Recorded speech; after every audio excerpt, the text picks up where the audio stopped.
Hi guys, in today's video my friend Sabrine is making for us beef burgers, and this is just in time for your 4th of July celebrations. So if you'd like to see how she makes her beef burgers, keep watching. So to start, she's going to add some green seasoning to her minced beef. Now if you guys don't eat beef, you can use any type of minced meat.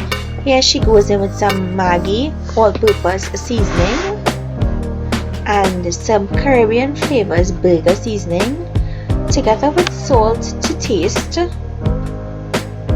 some chopped onions,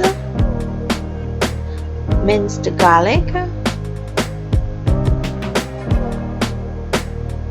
a few dashes of Worshestire sauce, some mustard, and the mustard is optional,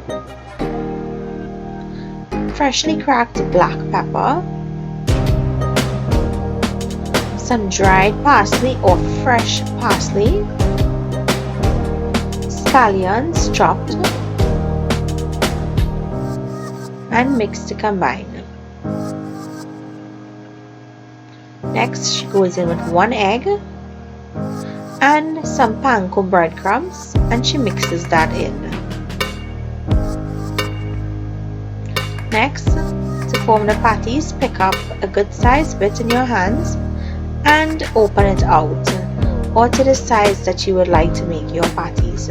Now make sure that the middle of the patty is much thinner than the ends, because the middle of the patty tends to plump up when cooking. So to get an even cook, you always make the middle thinner than the ends. So next, this would go onto your grill, and you're going to cook it until the desired consistency you want inside. Whether you want it rare, medium rare, or well done, that's all up to you.